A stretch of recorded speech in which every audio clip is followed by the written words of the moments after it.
वन्दितावरिहन्ते उच्चम आरायणा कंसो उविसर्गिहरं पासं पासं वन्दामिकं विघर्णे मोक्कं विसिहर विसनेनासं मंगल कल्याणी आवासम। बोलिए देवादेव भगवान श्री महावीर स्वामी की, बोलिए परम पूजनीय पंच परमेश्वरी भगवान की, बोलिए परम पूजनीय 24 तीर्थंकर भगवान की, बोलिए भगवान श्री मुन्नायक पार्श्वनाथ भगवान की, अहिंसा में सृजन धर्म की। 108 आचार्य विभा सागर जी महाराज की जय, पुलिस संघ की जय, बालिका संघ की जय। प्रिय आत्मन,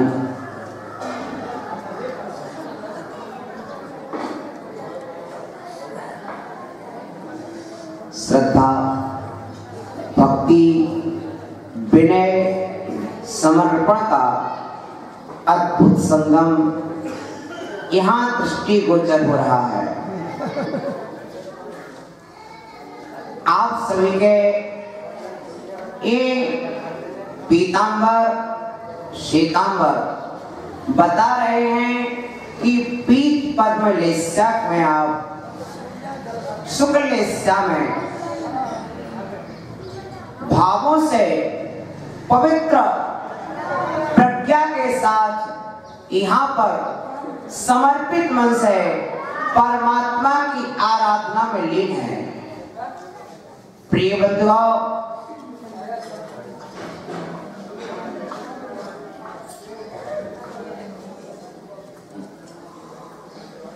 यह जीव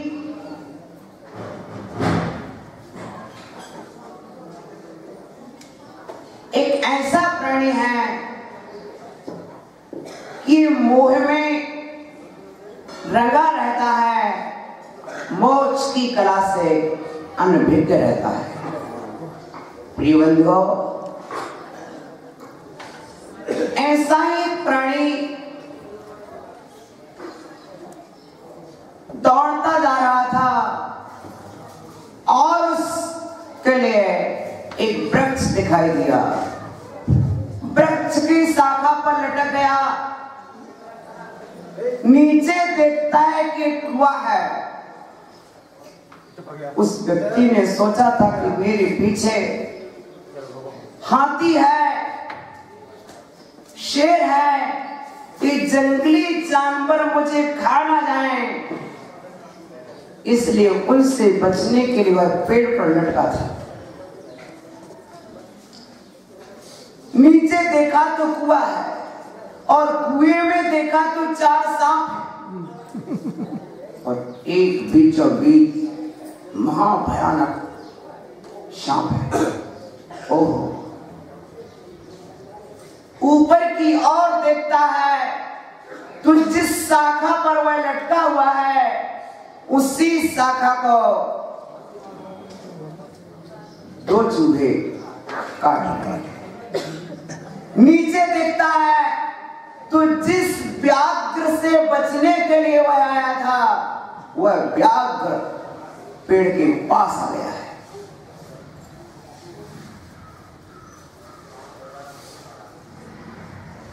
अब देखता है ऊपर की दृष्टि जाती है तो एक शहद का छत्ता दिखाई देता है और उसमें से मधुर रस टपक रहा था। अब वह भयभीत जो मनुष्य था वह हाथों से शाखा को पकड़े हुए है, किंतु मुख ऊपर की ओर किए है। रस टपकेगा और मुझे एक बूंद का स्वाद लेता है, दूसरी बूंद के लिए लालायित हो जाता है, दूसरे का स्वाद लेता है, तीसरे के लिए लालायित हो जाता है। उसकी दीन दशा को देख करके कि इसके प्राण तो कुछ ही क्षण में जाने वाले हैं, आखिर कब तक शाखा पर लटका रहेगा। रक्त की गति धीमी पड़ती जा रही है और वह नीचे गिरने वाला है। जहां 4 सांप हैं, ऐसे भयानक कुएं में गिरने वाला है। आकाश मार्ग से विद्याधर और विद्याधरी निकल रहे थे। विद्याधरी की दृष्टि उस मनुष्य पर पड़ी। विद्याधरी बोलती है, हे विद्याधर, देखो तो वो कितने बड़े संकट में पड़ा है। उसे महाभयानक संकट से अपन बचा सकते हैं। अपन विमानधारी है, ना व्याघ्र कुछ कर पाएगा, ना सांप कुछ कर पाएंगे, ना कुएं में अपना गिरना होता है। अपन उसको बचा ले, विमान में बैठा ले। विद्याधर बोलता है, देवी वह नहीं बैठेगा, आपने कैसे कह दिया, चलो एक बार पूछ लें, क्यों नहीं बैठेगा, इतने संकट में है तो। और जाकर के पूछते हैं, आओ इस विमान में बैठ जाओ, तुम संकट में हो, हाँ मैं संकट में हूं। तुमको मालूम है कि नीचे 4 सांप है, मालूम है 4 सांप है। तुमको मालूम है कि कुआं है, मालूम है कुआं है। तुमको मालूम है जिस शाखा पर झूल रहे हो वह शाखा को काट रहे हैं, मालूम है। तुमको मालूम है कि तुम कुछ ही देर में बलहीन होकर के गिर जाओगे, मालूम है। तो आ जाओ ना, मार दे। सिर्फ एक टपकने वाली बूंद है, इसका स्वाद लेकर ये टपकने वाली बूंद है, इसका स्वाद लेकर के आता हूं। चलो थोड़ी प्रतीक्षा कर लेते हैं। और एक बूंद का स्वाद हो गया, दूसरी बूंद का स्वाद हो गया। अब आ जाओ, मात्र वो टपकने ही वाली है, उसका और स्वाद ले लें। कहते कहते कहते कई घंटे व्यतीत हो गए। विद्याधर कहता, देवी मैंने कहा था वो नहीं मानेगा। प्रिय बंधुओं, वो स्थिति अन्य किसी की नहीं है, हम और आपकी है। ये चिन्वाणी रूपी विद्याधरी और आचार्य परमेश्वरी रूपी विद्याधर, मां चिन्वाणी हमसे कहती है, जाओ जाओ जाओ इन्हें बचाओ। हम कहते मां चिन्वाणी ये नहीं मानेंगे, लेकिन चिन्वाणी मां की अनुकंपा बार बार होती है, कहती जाओ जाओ इन संसारी प्राणियों को मोह के जाल से बचाओ। लेकिन ये संसारी प्राणी जो हैं सोचते हैं अब बेटी का विवाह कर लें, अब बेटी का विवाह कर लें, विवाह हो गया तो नाती नाता का मोह देख लें, और मोह देख लिया तो कहते अब थोड़े बड़े हो जाएं, थोड़े बड़े हो गए तो सोचते इनका भी विवाह करके। और हम तो ये कहते हैं कि एक विद्वानी रखो जो संध्या काल में, हमने देखा है तुमने उत्सव किया, इतना आपने अर्जित कर लिया, एक ऐसा विद्वान रखो जो अपने परिवार के साथ रहे और निरंतर यहाँ चिन्वाणी की गूंज गूंजे। रात्रि में 8 से 9 10 जो स्वाध्याय आपका चले तो 2 घंटे स्वाध्याय चले।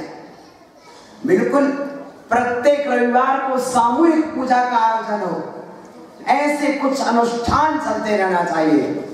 रविवार को सामूहिक पूजन, प्रतिदिन रात्रिकालीन स्वाध्याय। और यहाँ की माताएं तो इतने निकट निकट घर रहती कि दोपहर का स्वाध्याय भी कर सकते हैं। संस्कार लो, देखो ध्यान देना, दान दे दिया लेकिन दान का उपयोग करने की कला होना, ज्ञान में लगाओ से, क्योंकि साथ में तुम्हारा ज्ञान तुम्हारे साथ जाएगा। भव भव तक कोई चीज जाना है तो वो ज्ञान है। ज्ञान से कीमती संसार में कोई चीज नहीं है। ज्ञान पवित्र होगा तो आचरण में पवित्रता आएगी, विचारों में शुद्धता आएगी तो सदाचार में शुद्धता आएगी। दर्शन मोहिनी विचार का घात करता है, चारित्र मोहिनी आचरण का घात करता है, और सम्यक ज्ञान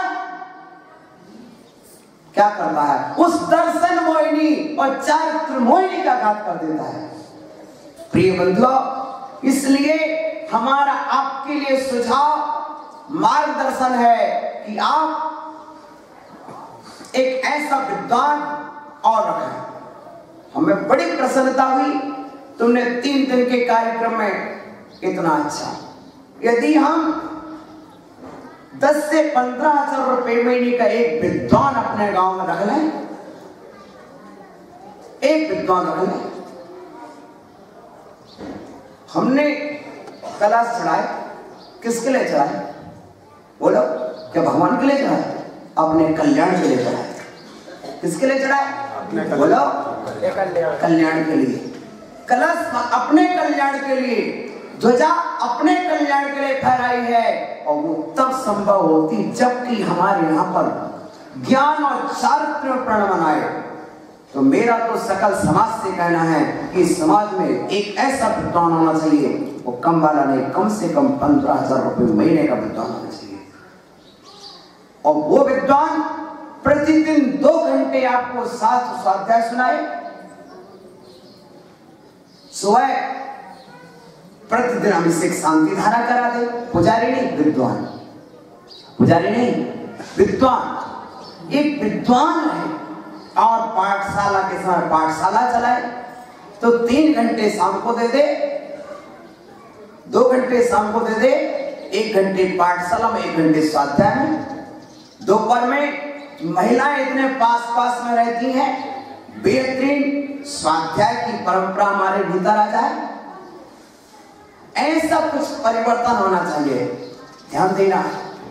क्योंकि धन का दान देना आसान है, लेकिन धन का सदुपयोग करना कठिन है। कुछ सदुपयोग के लिए आगे बढ़ो कि हम अपने कल्याण को और कैसे कर सकते हैं। निर्माण के साथ साथ, मंदिर निर्माण के साथ साथ जीवन निर्माण की कला सीखो। जीवन में कैसे निर्माण होता है, वो सम्यक दर्शन, सम्यक ज्ञान, सम्यक चारित्र भीतर में कैसे अवतरित होगा, एक ऐसा उपाय भी हमारे जीवन में होना चाहिए। साधु संतों का समागम भी होना चाहिए, क्योंकि ये निरंतर ज्ञान की धारा प्रवाहित होना चाहिए।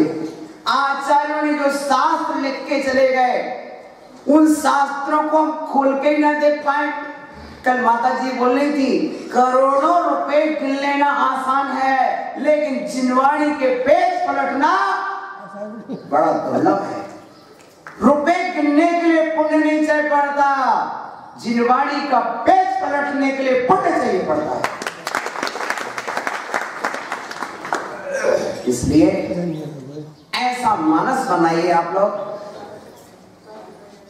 कि एक व्यवस्थित विद्वान आपके इस नगर में रहे, और प्रतिदिन धर्म का पवित्र वातावरण, स्वाध्याय का वातावरण निर्माण हो। जिनवाणी की गूंज, सुबह स्वाध्याय, पूजा के बाद आधे घंटे का स्वाध्याय भी, दोपहर में आधे घंटे महिला वर्ग के लिए स्वाध्याय हो, और रात्रि में स्वाध्याय। फिर देखो तुम्हारा ये बांधकपुर सब विद्वान हो जाए। अरे बांधकपुर तो विदेश क्षेत्र जैसा लगेगा। विदेश क्षेत्र में 3 बार जिनवाणी की घोषणा होती है, 3 बार देशना गिरती है, दिव्य ध्वनि गिरती है। तुम सब कुछ कर सकते हो, लेकिन तुमने कभी विचार नहीं किया है। अच्छा ही बताओ, आपको हमारा ये विचार आज का कैसा लगा? बहुत अच्छा। बोलो, बोलो डबलिया, कैसा लगा? बहुत अच्छा लगा। तो अमल कब करोगे? सुबह का तो स्वाध्याय करते। अरे करते नहीं, एक विद्वान समाज के बीच में चर्चा करेंगे, समाज सामने है, समाज निर्णय करेंगे। होना चाहिए कि नहीं? एक विद्वान तीनों धार बहना चाहिए। प्रिय बंधुओं, विद्वान आते हैं तो ज्ञान का दीप जलाते हैं और संत आते हैं तो चारित्र का सृजन कर देते हैं। विद्वान ज्ञान से जोड़ते हैं और संत चारित्र से जोड़ते हैं और हमारे ब्रह्मचारी भक्ति अनुष्ठान करा के आपको श्रद्धा से जोड़ देते हैं। इसलिए तीनों का समागम बराबर बना रहना चाहिए। और इसके साथ ही आपके लिए अद्भुत वह बात ध्यान में रखना चाहिए कि वस्तुतः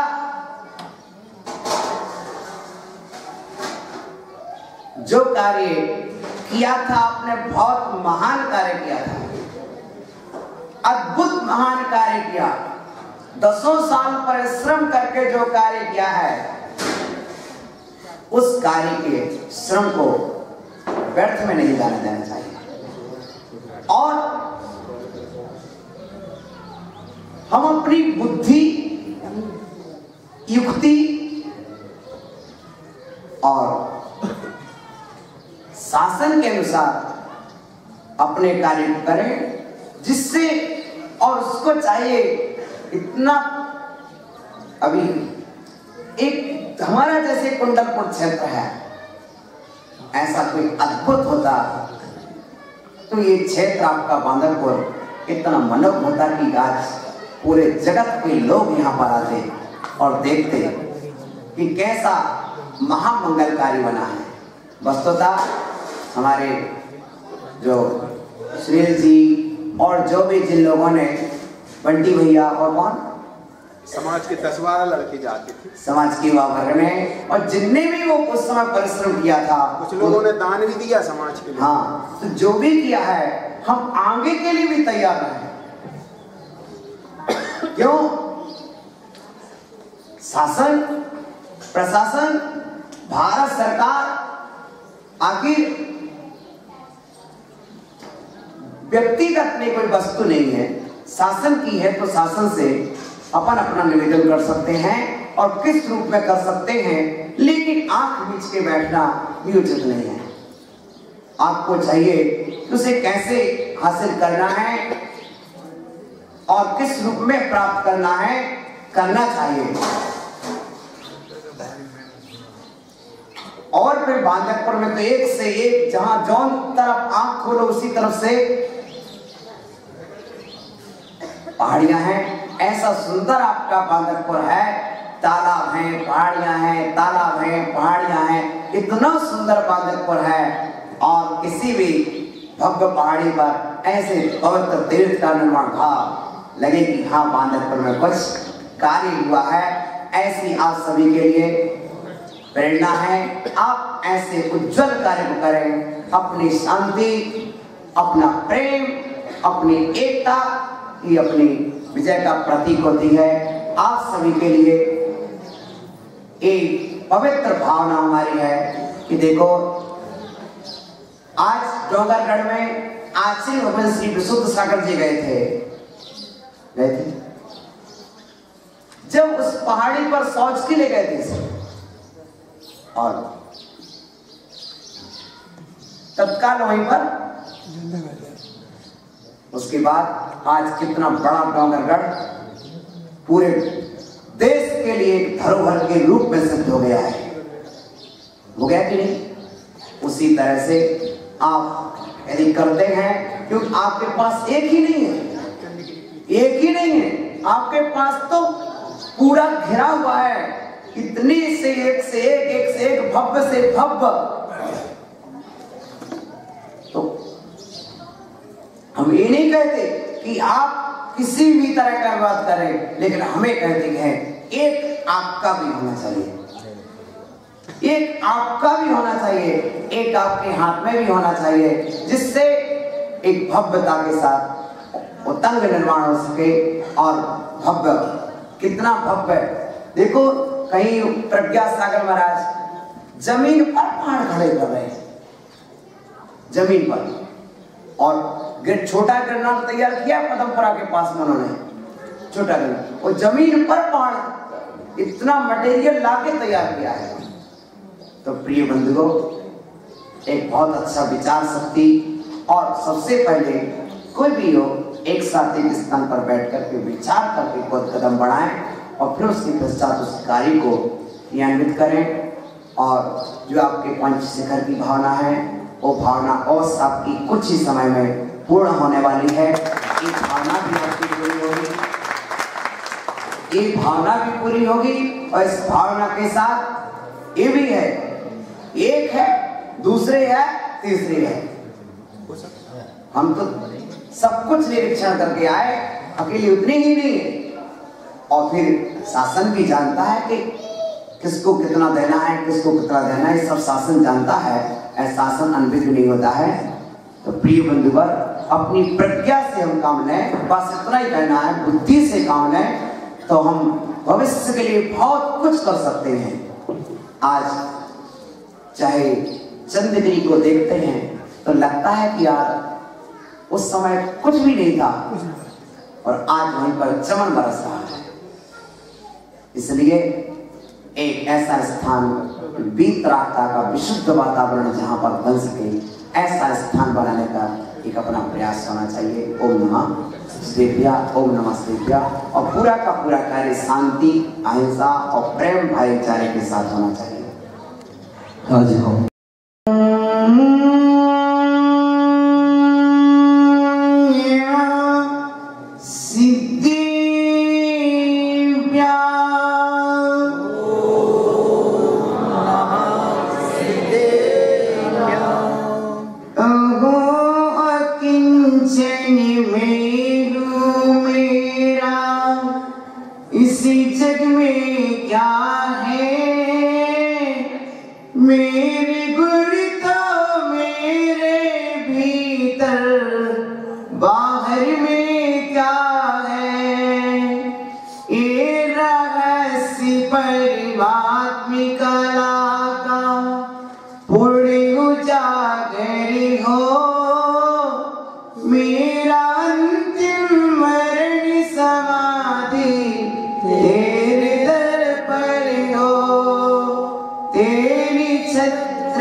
आचार्य श्री गौसागर जी महाराज की, आचार्य संघ की,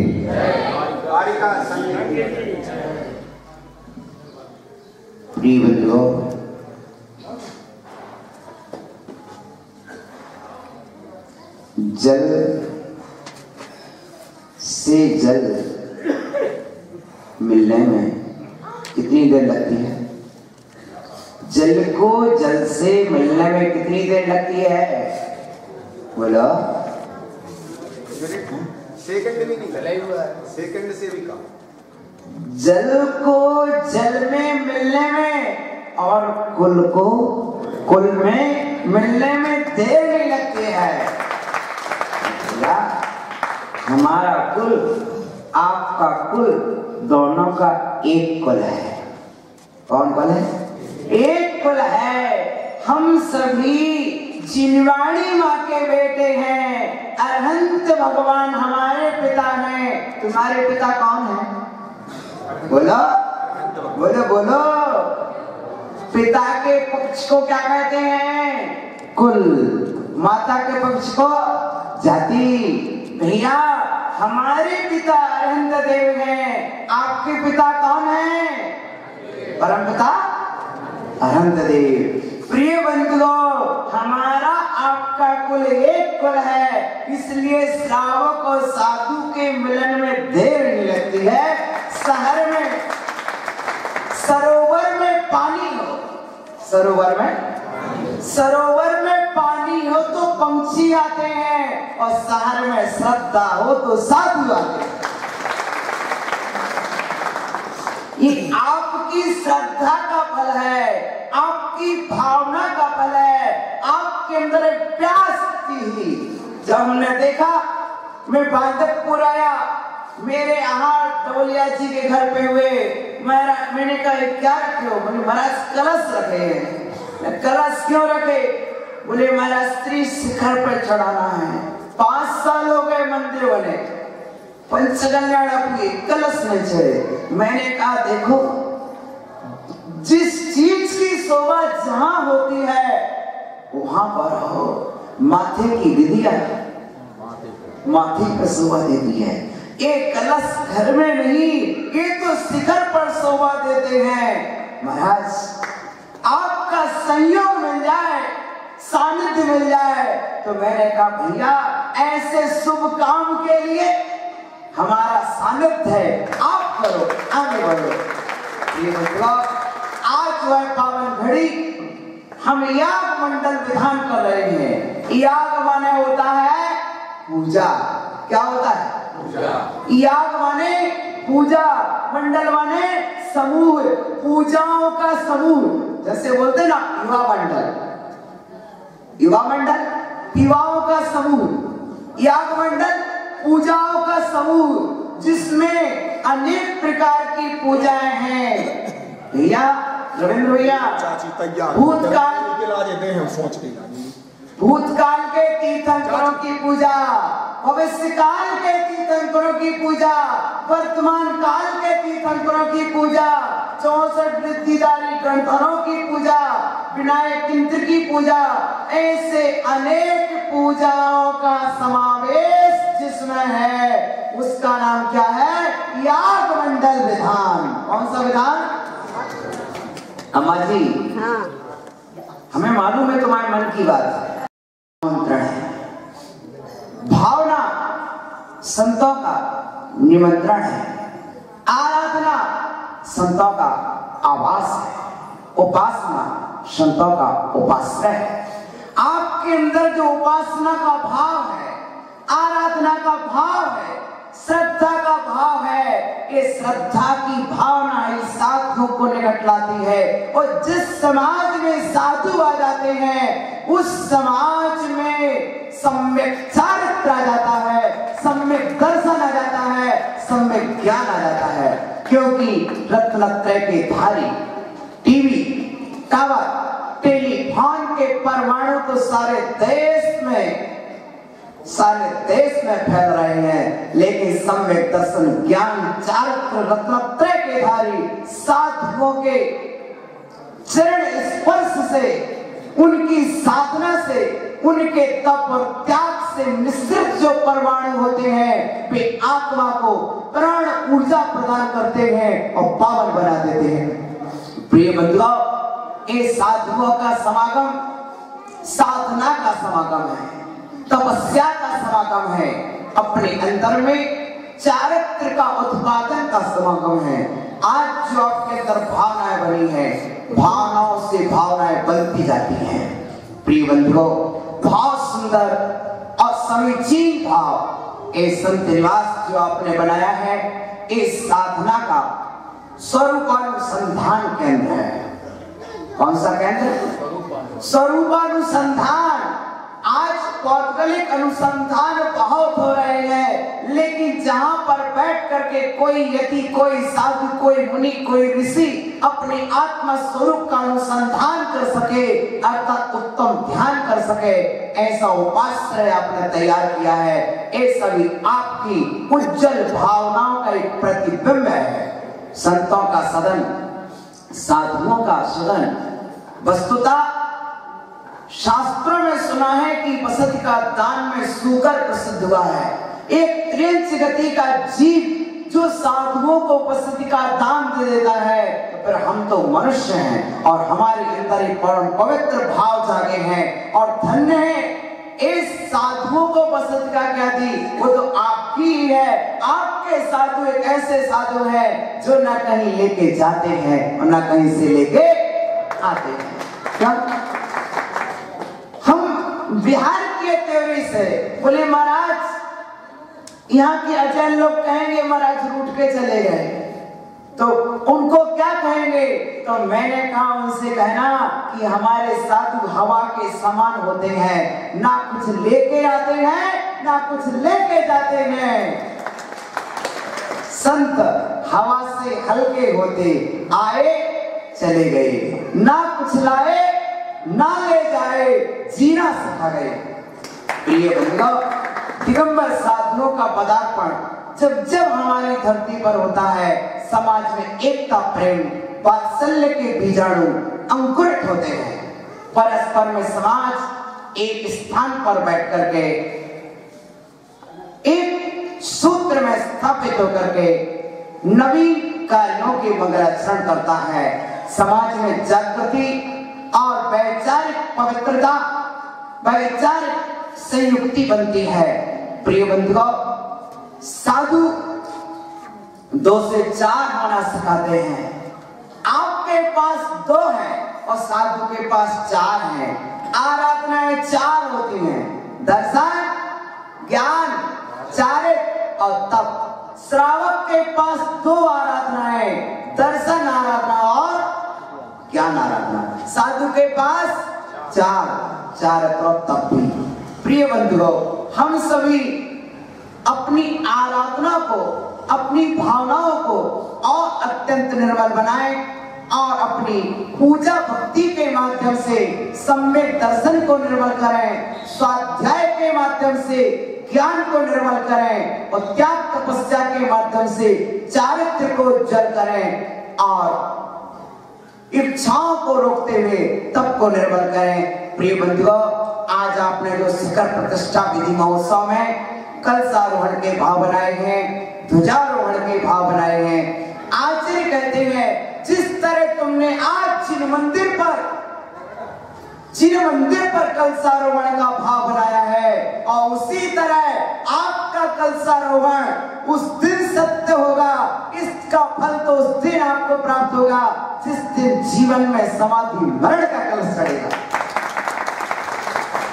ये बंधुओं, ये जीवन भी एक मंदिर की तरह है, जीवन भी एक मंदिर की तरह है। हम एक एक दिन एक एक ईंट को जोड़ते हुए बनाते जाते हैं और इस जीवन में जुड़ती जाती है दीवार, जुड़ता जाता है और बनता जाता है। और इस साधना का शिखर हम इस पर तैयार करते हैं। इस जीवन महल में साधना का शिखर जब तैयार हो जाता है तो फिर समाधि का कलशारोहण भी चढ़ाना अनिवार्य होता है।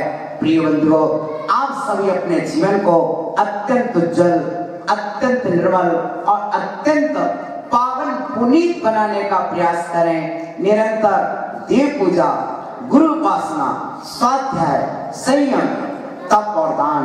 देखो, गुरुदेव कहते 2 ही चीजें हैं, यदि देने योग्य है तो दान और लेने योग्य है तो दीक्षा। क्या है? बस दादी अभी आई थी ना, दादी शब्द में 2 शब्द हैं, दा और दी। दा का मतलब दान और दी का मतलब दीक्षा। और दादा तो दान दान दान, सो गया दादा। प्रिय बंधुओं, अपना बांधवपुर में विशेषता एक है कि यहाँ पर वृद्ध लोग अच्छे हैं और दूसरी विशेषता है कि वृद्धों का सम्मान भी समाज में है। एक बहुत अच्छी विशेषता देखी, अधिकांशतः समाज में जाओ तो वृद्ध दिखाई नहीं देते हैं, लेकिन अपने बांधवपुर में वृद्ध जन बहुत उपस्थित हैं और यहाँ पर वृद्धों का एक समादर है, सादर है। इसी तरह जिस समाज में वृद्ध बने रहते हैं उस समाज में संस्कृति, सभ्यता का संरक्षण होता रहता है। आप सभी ध्यान देना, आप जानते हैं एक एक एक एक कितने होते हैं?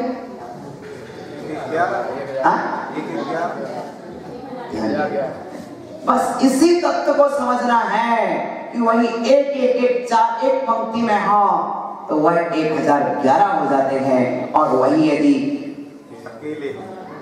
एक रह जाते हैं। प्रिय बंधुओं, हमें अपने जीवन को पूजा भक्ति के साथ अपने सांस्कृतिक, क्योंकि संत,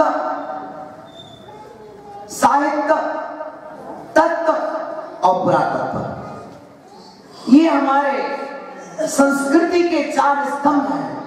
यदि हमें अपनी संस्कृति को सदा अक्षुण्ण बनाए रखना है तो हमें अपने जीवन में संत भी चाहिए और संतों से साहित्य भी चाहिए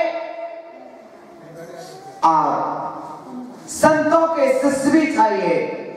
और तत्व माने ज्ञान और पुरातत्व माने पहचान। पुरातत्व के बिना पहचान नहीं होती, तत्व के बिना ज्ञान नहीं, पुरातत्व के बिना पहचान नहीं और संतों के बिना हमें भगवान नहीं मिलता है। प्रिय बंधु, अपने जीवन को आगे बढ़ाने के लिए हम निरंतर प्रगतिशील रहें। आपके यहाँ पर भले ही 60 घर का समाज है, लेकिन अवश्य में ये निरंतर समाज विकास करता रहेगा, उन्नति करता रहेगा और आपके लिए ऐसा ही मंगल आशीष है। जिस तरह से आपने शिखर बनाया है और कलश चढ़ाया है और ध्वजा फहराई है, इसी तरह आप उन्नति के शिखरों पर चढ़ते रहें। आपके जीवन में समाधि का कलशा आरोहण हो और आपकी कीर्ति ध्वजा की तरह दिगंत फहराती रहे, ऐसा सकल समाज के लिए मन वचन काय से आत्मा के संख्यात प्रदेशों से ऊर्जा प्रदान करते हुए मेरा पवित्र आशीर्वाद है। आप युग पर्यंत निरंतर इस जैन धर्म की पचरंगी पताका को निरंतर फहराते हुए, जिन शासन को उज्जवल बनाते हुए अपनी आत्मा को पावन पुनीत बना करके आप ये समझ लीजिए कि जो जीव यहाँ पर जिन मंदिर बनाता है उसे अगले भाव में नहीं बनाना पड़ता। जो जीव यहाँ जिन मंदिर बनाता है उसे अगले भाव में स्वर्ग में बने बनाए अकृत्रिम जिनालय मिला करते हैं। अभी ध्वजा चढ़ा लो, अगले भाव में नहीं चढ़ाना पड़ेगी, क्योंकि अगले भाव में तुम्हें चढ़ाए ध्वजा वाले जिनालय मिलेंगे। और यदि चढ़ाने भी मिलेगा तो कहाँ? मध्य लोक के 458 जिनालय, जिन जिनालयों के तुमने दर्शन नहीं किए हैं, उन जिनालयों की ध्वजा चढ़ाने के लिए इंद्रध्वज 458 जिनालयों की ध्वजा चढ़ाने के लिए तुम उतनी ऊंचाई पर चढ़ना सीख जाओगे। प्रिय बंधुओं, आत्मा की उन्नति के पावन पवित्र व्यवहार भूमि तैयार होती है। गुरुदेव कहते हैं आध्यात्मिकता के बीजाणु व्यवहारिकता की उपजाऊ भूमि में उत्पन्न होते हैं। उसी तरह ये व्यवहारिक क्रियाएं हमारी आध्यात्मिक चेतना के प्रस्तुतिकरण है।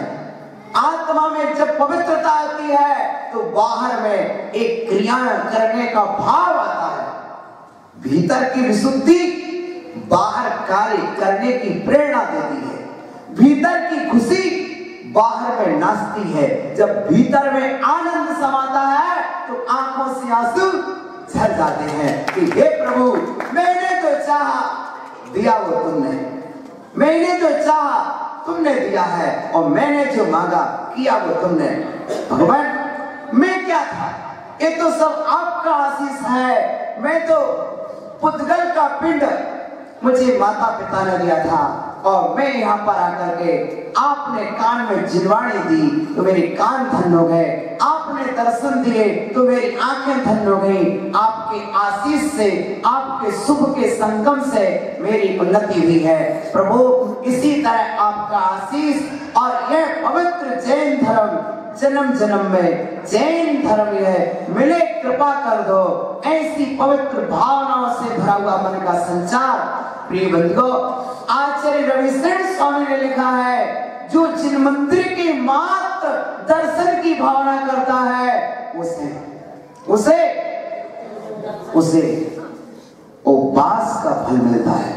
जो जिनेंद्र भगवान के दर्शन के लिए स्नान करता है उसे 5 उपवास का फल मिलता है। जो चावल की डिब्बी हाथ में ले लेता है, परिधान पहनता है, मंदिर के वस्त्र पहन रहे हैं, कहते उसे 15 उपवास का फल मिलता है। जो जिन मंदिर के लिए घर की देरी लांग जाता है उसे 1 महीने का उपवास का फल मिलता है। जो जिन मंदिर की ध्वजा को देख लेता है उसे 3 महीने का उपवास का फल मिलता है।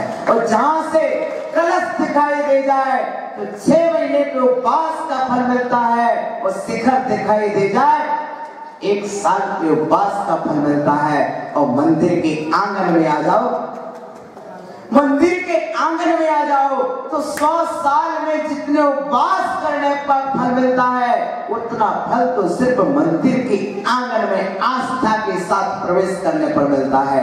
और मंदिर में प्रवेश करो, भगवान के सामने खड़े हो जाते हैं, आचार्य कहते हैं 1000 वर्ष के उपवास का फल मिलता है। और भगवान की भक्ति में अभिषेक करते हैं, पूजा करते हैं तो उसका फल तो अगाध होता है। क्या होता है? अरे भैया उसका फल तो ये होता है कि 100 आज जो भगवान को अपने हाथों से नहलाता है उसके हाथों की तकदीर बदल जाया करती है। और साथ में जो भगवान को नहलाता है 100 धर्मेंद्र से गोदी में खिलाता है। क्या? जो भगवान को नहलाता है, भगवान का अभिषेक करता है, 100 धर्मेंद्रों से अपनी गोद में खिलाता है। समझ रहे हैं? क्या समझे? अरे 100 धर्मेंद्र किसे गोदी में खिलाता है? बोलो बोलो। हाँ, जो जीव भगवान का अभिषेक करता है, दर्शन की विशुद्धि के साथ करता है, वह जीव तीर्थंकर होने का पात्र हो जाता है। प्रिय बंधुओं, जिनेंद्र भगवान की भक्ति का एक कण भी आपके लिए 100 धर्मेंद्र का पद देने में समर्थ है। इसलिए पूरी विशुद्धि के साथ निरंतर भगवान की भक्ति में तल्लीन रहो। भगवान की भक्ति सम्यक दर्शन है, भगवान की भक्ति ही सम्यक ज्ञान है। और भगवान की भक्ति के लिए जो तुम चल के आए हो यही तुम्हारा चारित्र है। निरंतर देव शास्त्र गुरु की आराधना में देव से सम्यक दर्शन, शास्त्र से सम्यक ज्ञान और गुरु से सम्यक चारित्र मिलता है।